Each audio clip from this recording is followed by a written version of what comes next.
great warriors converse with holy men. Twig by string by stem, the sparrows labor over their nest. As they twitter to each other, our hearts enter into the conversation. With the same spirit of faith we therefore speak. 2100 Jackson Street. Hope Street was paved with gold. Only it didn't have any busy intersections, cars, trams, trains, tracks and all the little gizmos that are powered by petrol, diesel and electricity. No cops could be seen walking foot patrol. No kids with skates, scooters and bikes. No wild bunch on dirt bikes, no street hockey and no moms with prams and babies sucking on pacifiers. This was a world of celestial beings, angels who flew instead of walking but who would connect with the ground just as easily. All was well and every creature was a-stirring. This world had kings, 3 in fact, who rules from a throne that was designed to sit 3. From this throne orders and ordinances went throughout the land. Every angel was expected to perform his duties without supervision. This was a world where supervisors and floor managers would be jobless and still the company would continue posting profits on quarterly basis. There was however a more supreme celestial being among the company and he was in charge of them all. His name was Lucifer, and this dude was a pretty boy. Too pretty for his own good, but he dispensed his work with excellence. Still he never stopped daydreaming about establishing his own company and ruling his own kingdom on a higher elevation than the present kingdom. Now such ambitions were just not forthright, seeing that this dude was only one of creation and not creator himself. But there was no telling this one. Sometimes it is easier to hold a conversation with oneself, but this dude was kind of determined to make his plan succeed. No plan of this magnitude can work without accomplices. So Pretty Boy began making rounds among the company, stirring up conversation if not trouble and heated debate if not an opinion poll. The subject: Kingdom business, who can run this company better? These 3 business execs issuing out decrees and orders from a chair, or a guy like me with all the street smarts. By the way, the polls are open 24/7 and we don't shut down because it is Friday. So rumors began spreading all over Hope Street that a takeout bid was in the offer.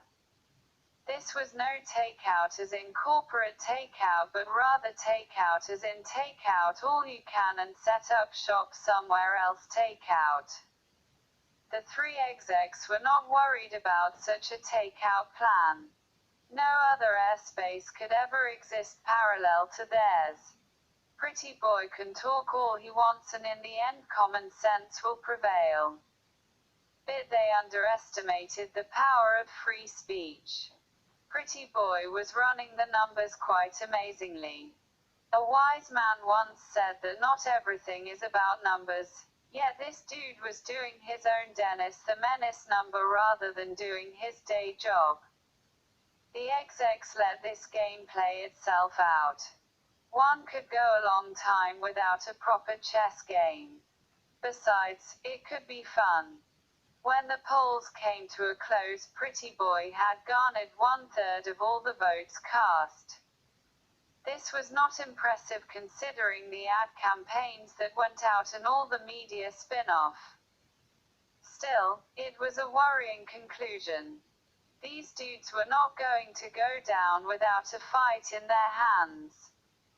A board meeting was organized and the boys from the newly formed 182 met with the excess to straighten out this impasse. When nothing came out of it, it became clear what was to be the alternative. There would be nothing short of a company takeover, or the 182 would stage a walkout and set up shop somewhere else. But the numbers told them otherwise. A 3-to-1 standoff was not something to be lightly ignored. So protests began on the street. Rallies were held every day and chants from the 182 could be heard, "Get Neil out."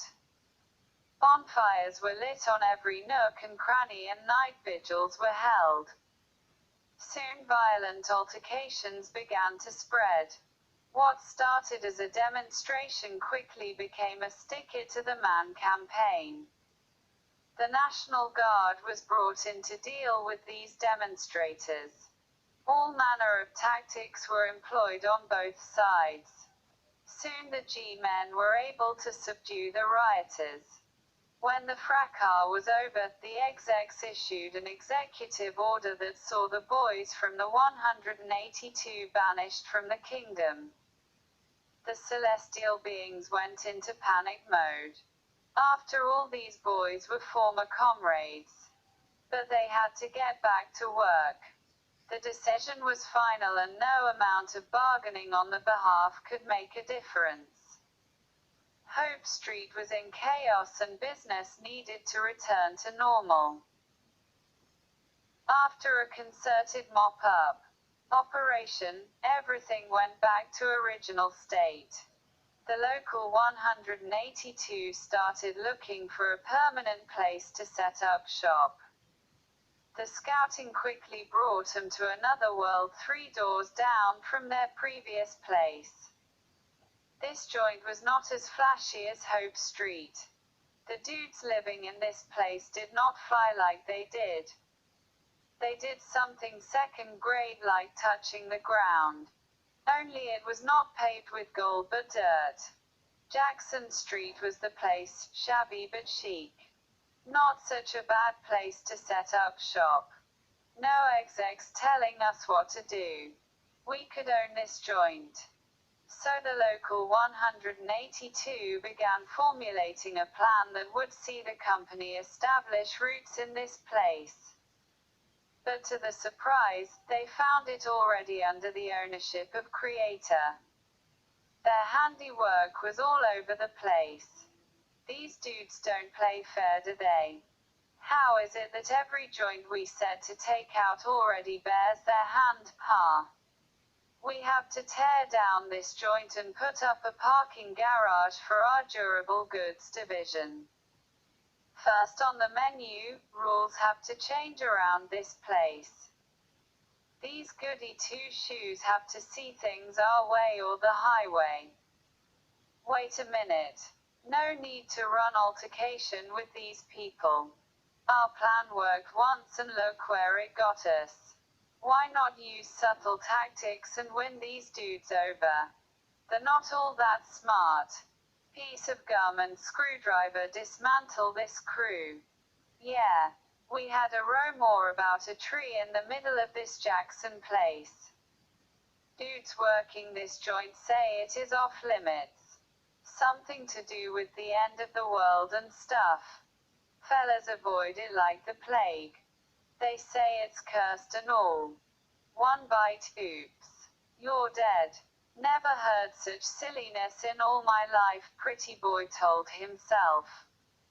I guess they only recruit the dumb ones, sir, a dude from the 182 added. 2 other dudes from the 182, Little Mickey and Johnny Two Toes, were sent ahead to meet with the leaders of this mishap. There was no military swagger in the step. They were just a couple of wise guys minding their own business, or rather 182 business. The dudes running this joint noticed the 2 coming their way and asked each other who these cats were. Little Mickey and Johnny Two Toes saw they had company and decided to act all businesslike. We heard that you guys were unloading stuff without the assistance of bona fide union labor. Say it ain't so. We don't see any boys from the 182 around these here parts. What's your story, Doc? One dude asked. We never heard of the 182. We don't need your kind around. Now beat it. This is going to be a little bit tricky, Mickey thought to himself. Off the two went to give their report. What's the status? What did you find out? These dudes were not impressed with our 182 rap. Say they ain't never heard of us. Told us to scram. That tree they keep avoiding, the one they say will bring the world to an end, rubbish. We've got to get 'em start snooping around that tree. Got to get 'em skylarking at the day jobs. If we can't beat 'em, they can join us. It will be like having extra manpower, a sort of unskilled labor force. How about if we run an ad campaign? Eat this and live. Be all you can be. Out with the creator. That ought to do it. Sure thing, boss. Posters and flyers began circulating Jackson Street. Folks began getting wind of the latest buzz. What a spin-off it was. Violated every code in the book and dudes just went right for the bait. Finally a chick named Eve got the guts to try out this thing, and with a little help from Pretty Boy, all the slogans began playing in her mind. Before long she was biting through the thing. Saw it was good for food. Like she didn't already have enough. Who cares? This stuff rocks, dude. Did you say it would make me like creator? Minor details. She couldn't wait to tell hubby Adam what she felt inside. Felt like a new woman. Dope. Adam was a bit of a skeptic. Wise man, didn't believe the hype. Tried reasoning with the girl that this wasn't right. She quite the subtle tactics. Claimed Adam didn't care. Pulled the once over on the boy. Who could resist? Adam took one bite of the thing. It was like a Sprite ad meets Kodak.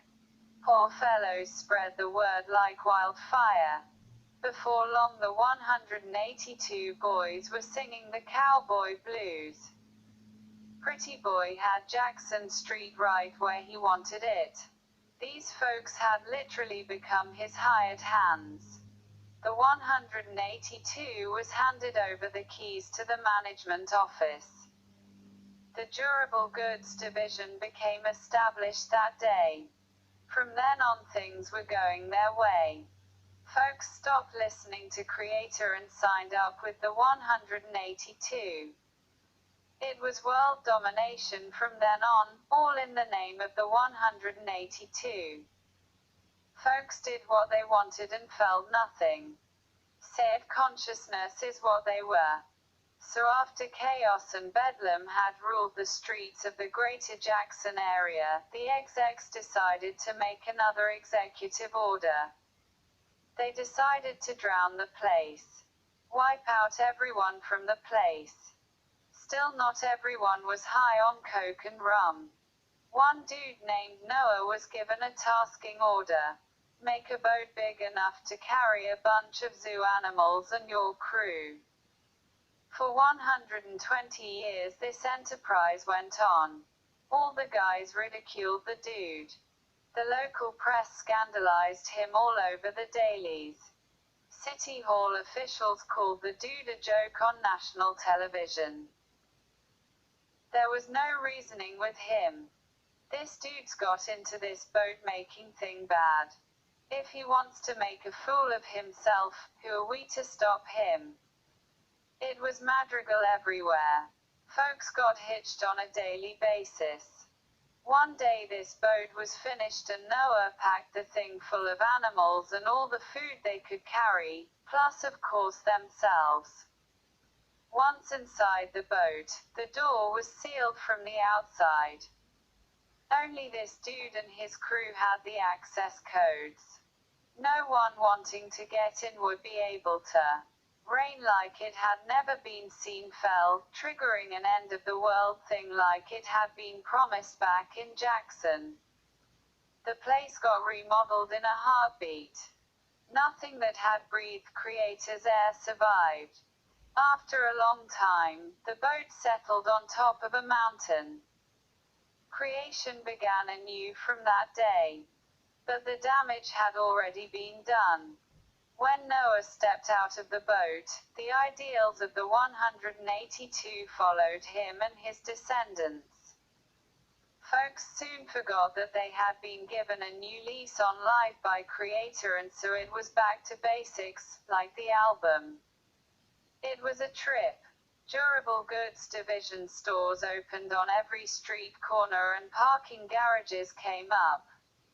This went on until one of the execs decided it was time to bring the bad boy home once and for all. It was time to meet the boys from the 182 head on and put a stop to business unusual. Or was it business as usual? A complication in defining terms. Anyhow, the exec entered the realm of the 182 and stirred up a hornet's nest from within. Soon, men began to see the light of day, but all the 182 wanted was a one continuous eclipse. Light and darkness did the thing until even the folks got tired of this dude. So they conspired to do him in only to continue 182 business. A bunch of soldiers who had invented a torture contraption decided to side with these dudes and put the exec to death. The dudes said, "Okay, do your thing," and he agreed to the long-delayed execution. Only the dude was not of this world, and neither was his kingdom. After a 3-day delay, the dude gave death the matching orders. News of his resurrection spread like wildfire, and the 182 freaked.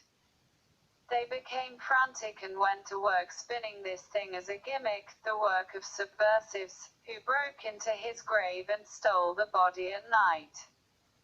Nothing to it. But it is hard to stake down a wolf.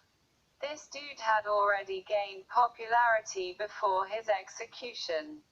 Now it was only reasonable to believe that the 182 had at last met their match. Light had done its thing even though men could not understand it. So men chose to continue doing 182 business instead of coming to the light and exposing the deeds. But a new breed of dudes had emerged by this time. Dudes that wanted nothing to do with the local 182 fellas. They began their own, which soon spread through the known world. The 182 had just had it. They began sending guys after these dudes with all manner of threats. They put 'em in jail, stoned them, lit 'em up like Roman candles, set lions on 'em for sport.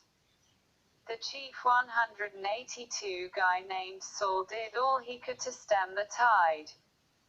But soon he too fell under the power of its influence and became its chief protagonist. But the hearts of men were still corrupted. So to this day the dudes from the 182 and the dudes from the light armor squad still go at each other. The exec left us with these words as last instructions before leaving Earth. He who endures to the end will receive a crown of life.